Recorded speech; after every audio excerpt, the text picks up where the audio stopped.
just for show. With that, Glinda takes to the air too. Evanora unleashes another bolt of electricity towards Glinda. It outsteadies her, but the White Witch snags the bolt with her hand and hurls it back to Evanora. With her other hand, Evanora shoots a second bolt towards the ceiling. A section of the roof of the dome is loosened and comes crashing down towards Glinda, but she twists herself out of the way. Caught momentarily unaware, Glinda finds Evanora's fist around her throat, choking her. Glinda clutches at Evanora's neck, but Evanora lets loose a barrage of sparks straight at Glinda's head. Glinda absorbs it with her wand and inches closer to Evanora's open hand. The tip of her wand makes contact with Evanora's palm, and Glinda is violently flung backwards into a wall. She rolls down a flight of stairs and lies limp and breathless at the foot of the steps. Evanora lands neatly on her feet and gets up. She steps closer, and Glinda trembles in the approaching shadow. She looks around in vain for her wand. Evanora teases Glinda, wiggling her fingers slowly as she advances toward her. Then she raises a clawed hand as Glinda's eyes widen with fright. Nothing happens.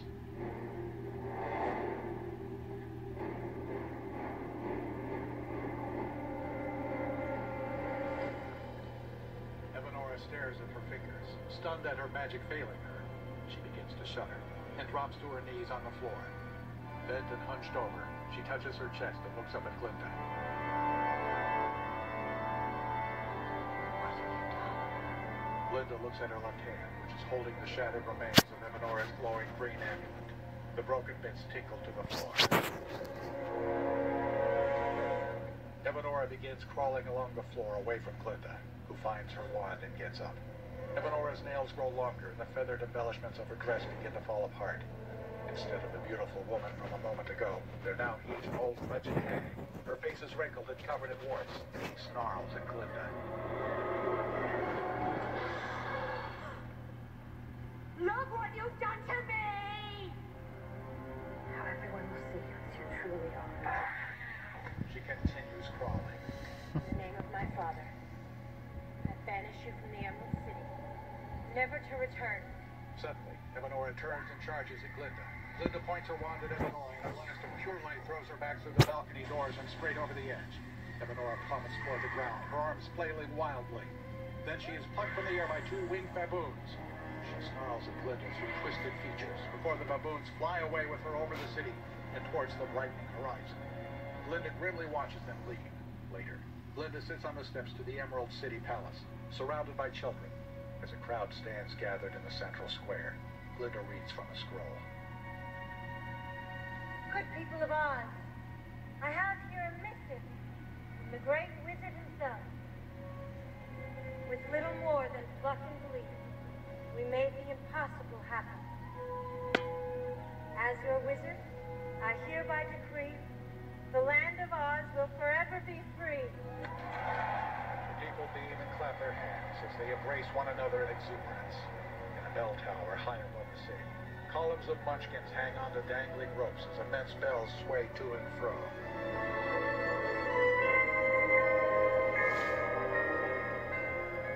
Back at the throne. Okay. Close the curtains, please. I'm trying. All right. Master Tinker pulls a lever. Give it a try. The large hologram of Oz's face. Is it on? This thing working? Wonderful.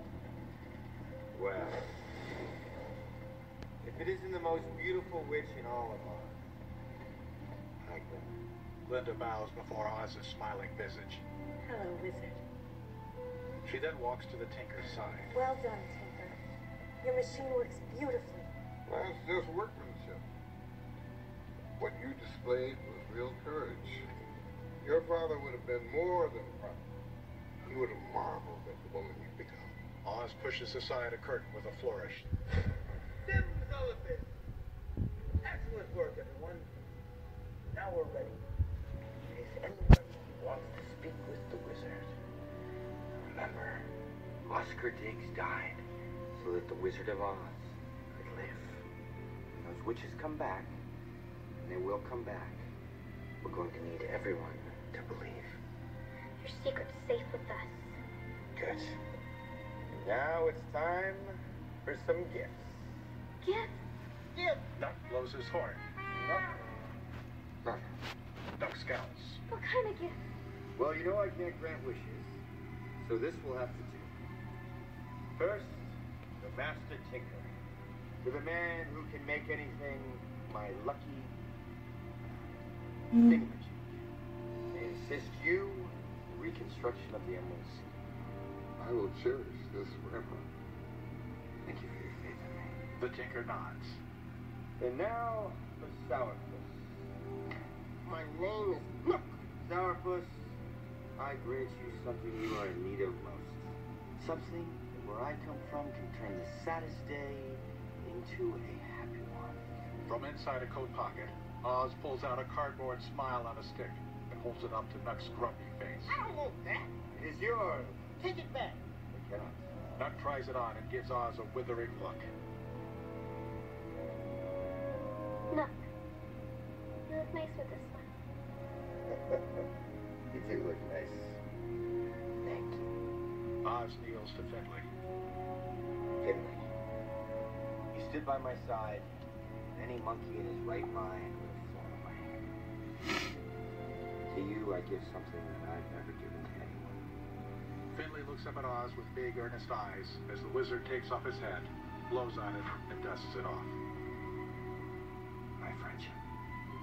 He places the hat on Finley's head. Now you're my partner. You're my friend. That's all I ever really wanted. Finley and Oz share a tender smile. My turn, my turn. Oz gently carries China Girl to the platform before the throne. I'm afraid I can't give you what I know you want most of all. He squats down by her side. All I can offer you is this. With one arm, he gestures at the Master Tinker, Glinda, Nuck, and Finley. It's us. She clasps her hands over her heart. I know it's not the family that you had in mind. She stretches out to Oz, and he picks her up in his arms. Thank you. Oz hugs the dainty little figure close to him, his expression protective and affectionate. Then, he sets her down, and she runs to Glinda, who scoops the doll up onto her lap. I wonder what you're gonna get. I don't need anything, child. You better have something for Glinda. But of course, Glinda looks up, surprised. I've saved the best for last. Oz holds out his hand to her, and Glinda takes it. For you, a sight envied by all and seen by none.